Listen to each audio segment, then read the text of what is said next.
All right, hello. I'm Aithan Shapira, and I'm really excited to be here. Thank you so much. And the biggest reason is because I respect each of you so much as artists and as educators, especially in a world that's changing so dramatically and so quickly.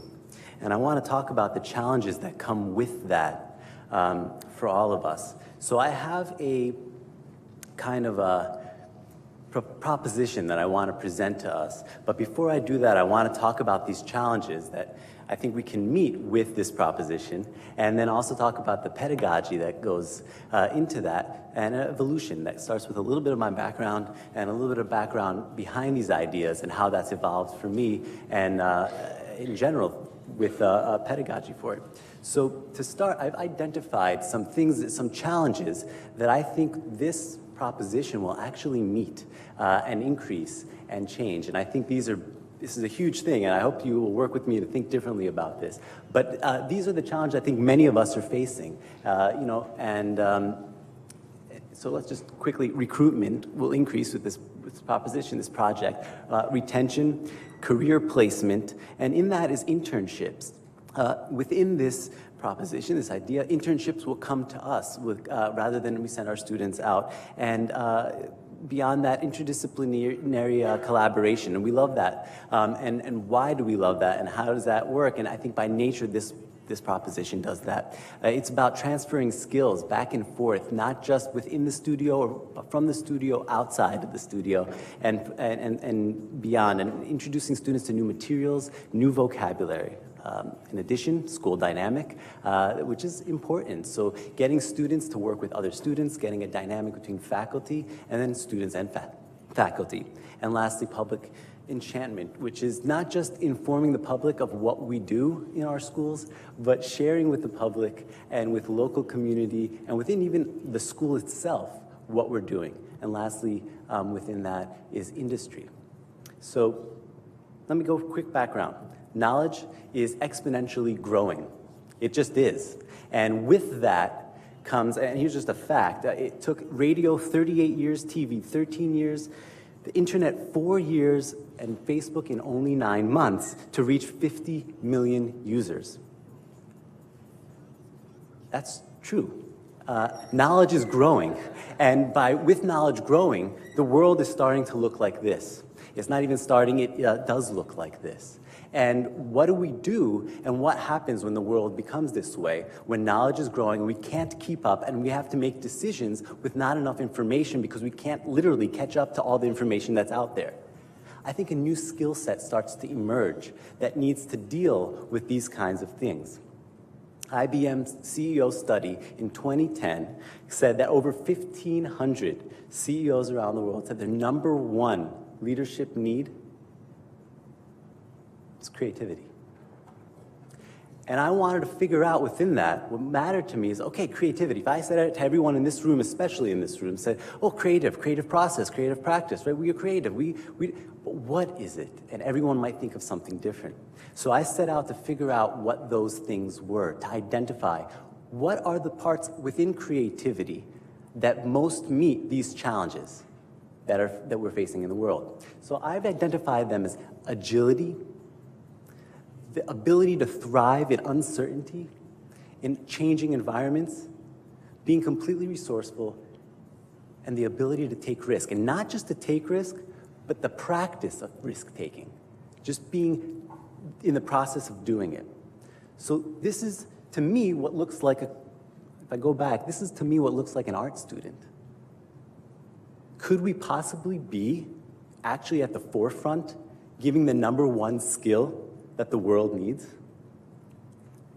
It's the creative process, and I think this is a way to think about and to reframe, or not even reframe, but to identify the words that we're using and be able to build curriculums around the creative process. Now, quick background on myself, I've spent 10 years teaching over 3 different continents, and I've got 2 MFAs, one in painting, one in printmaking, and an evolution of that was I realized that while I was doing this and teaching in 3 different continents and all this stuff, is actually studying the way we teach and what we're teaching. As opportunity, like, what are we studying when in this discipline versus that discipline, and what is schools in different countries ideas about, well, what do we offer as an art school? What is our product? And within that, I wanted to really figure out, really kind of boil down, what is this creative process that we're teaching? And what was wonderful is I was so involved in it, it became a PhD. And I got a PhD research. I got involved in studying the creative process. That was the subject. The outcome, making to think.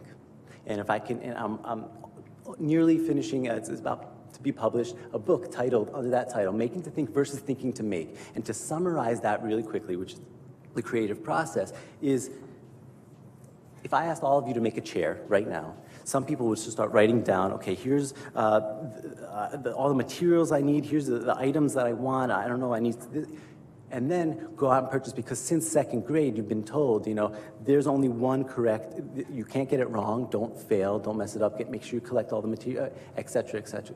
And other people might put things together, sit on it, oh, that didn't work, that's not a good chair, and rebuild it, and get a good one. So making to think versus thinking to make.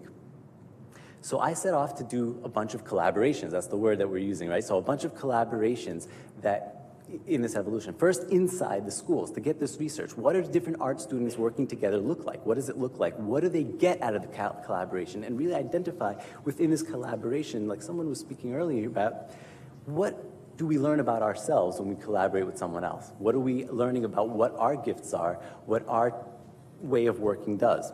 And then set off to do a bunch of collaborations outside of the school. So what I did outside of the school, like externally, was I wrote a couple examples up here, but one of them is I did a drawing class with a full Philharmonic orchestra.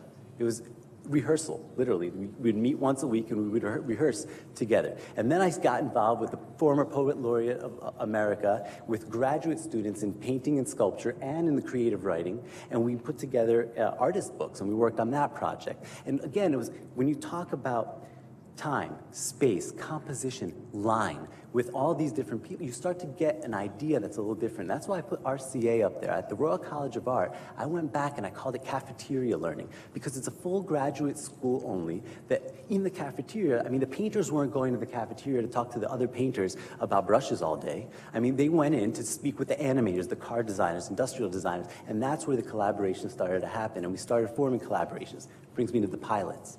The next stage, and the way things have been developing and evolving, is a bunch of pilots that I've been so fortunate to be part of and start initiating. One of them being at the Royal College of Art that I worked on with Epson printers, the research and development department. So they came in with the printmaking department, and both people are working in what? Paper and ink. They're experts at it. We got them together, and what could we do together that we couldn't do alone? And that's a theme that's kind of come up with collaborations. And we got, we started getting involved in so many incredible things because they were coming up with technical solutions for what the students were doing. And the students were doing absurd things. So they had to do absurd things that they never would have thought of doing on their own. Beyond that, we started bringing in textile designers, fashion designers, products, and that became a really interesting, fascinating, actually, project the moment you bring in textile design. I mean, we even made reprographics machines, which was basically, if I took this pen, it was like a wand that you could move around in circles, and in real time, it was carving out in the other room what you were doing.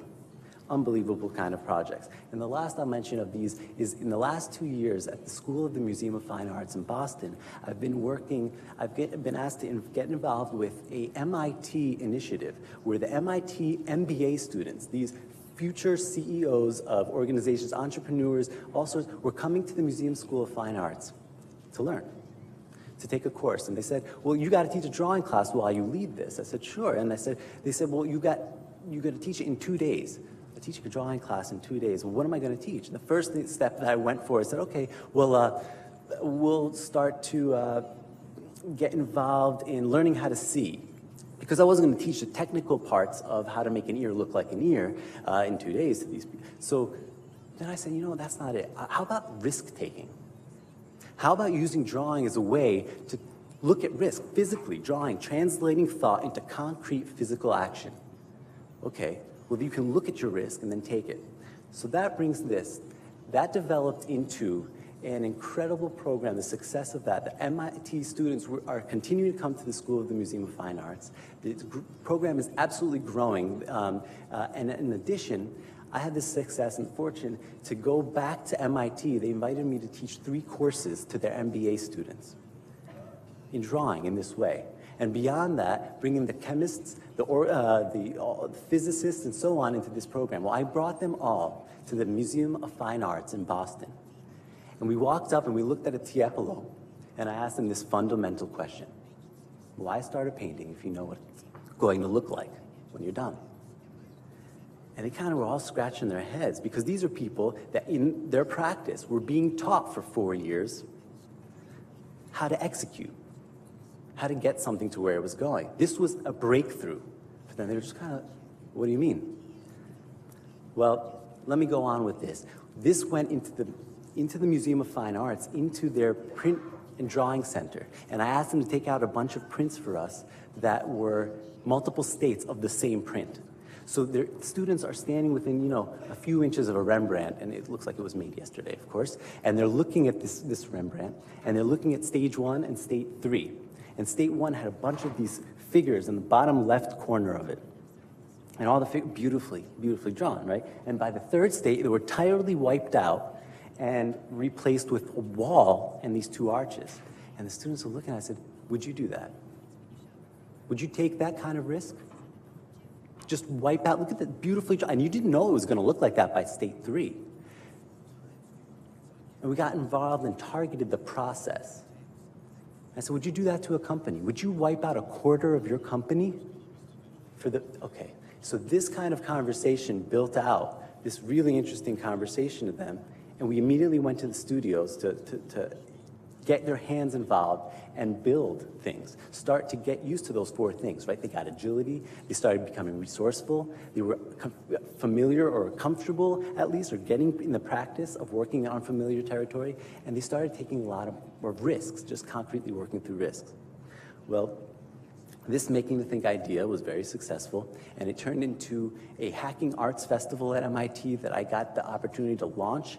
Start off with, I got Google, IDEO, executives from Facebook and Twitter, and students, 250 of them in a room together, and we were just generating and ripping through ideas, and they all had a glue stick, scissors, papers. It was a great scene. Well, beyond that, I started in May a nonprofit called the Global Institute for the Arts and Leadership, which crosses these ideas, and finally also consulting with a lot of different companies and bringing these kinds of ideas in. Back in the art school, at the School of the Museum of Fine Arts, I've been teaching a career development course, Creative Futures. And I gave them exactly what they wanted. First day of class, I walked in and said, you've got it. 4 white walls, no teachers, no assignments, go. And they all looked at me. What am I gonna do? I said, no, go, it's you, permission. You've got it, it's yours. You've graduated, go. So with that, what's been really amazing is the next chunk of class, kind of watching them discover, as we're working through this, what it is about them, especially when they meet up with these other people. Wait a minute, I've got some skills here? And figure out what have they been learning. Ask themselves, what did you learn in the past 3 years? What are you practiced out? What are you equipped with? And what have you been doing? And it's that Making the Think model. I got a phone call last week that I want to share with you from an MIT student that I met over the summer after a course, called me over the summer and said to me, you know, after your class, I'm an entrepreneur, I graduated, and I met this chemist and a biologist, and I've been working with this other guy in materials.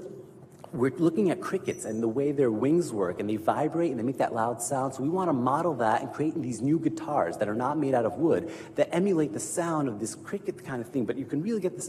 So this is great. But you know, we're missing something. We're missing an artist. I said, really?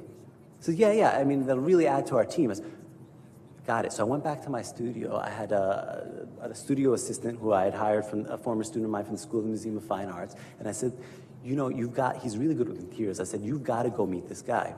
Well, anyway, last week I got a phone call from both of them. it worked. Not just that it worked, they're on front covers of guitar magazines, they're partners in the business, and that brings me to the proposition. It's what I want to leave you with and say, I think we can do this, I think it's tangible, I think it's low cost, I think we could do it very quickly and very soon. And I think that we can do it together. I think it would work best if it was done together. What could we do together we couldn't do alone? I think we offer one class in every school, okay? That one class is the same class that works through this model of creating a think. It's a little different than design thinking, some fundamental ideas, but we can unpack that later. And what I want to do with this is grab 1 or 2 faculty and get students who are from multiple disciplines, they're seniors or graduate students, and have them, with prerequisites, join this class. And as a goal, as a fun, interesting goal, have a seed of an idea coming from industry, or coming from a nonprofit, or coming from the community, or whatever that seed is every year, distributed to everyone, and kind of create an AICAD-wide league, almost like a sports team, okay? Everyone gets to work on this project and come up with a prototype by the end of the course. Everyone interdisciplinarily will work together. If you have researchers in your team, if you've got any kind of art students, using the materials and the things that you have, low budget, whatever the budget you have for your class, that's part of the incentive, is within that budget to create this project. And I think that while we're doing that, it would be an absolutely incredible opportunity for the students to collaborate within themselves, within their courses, and we could promote it within showing off the things that we have in our own schools. So with that, I say thank you so much. I hope to unpack a bunch of these ideas with you over lunch and speak with you soon. Thanks.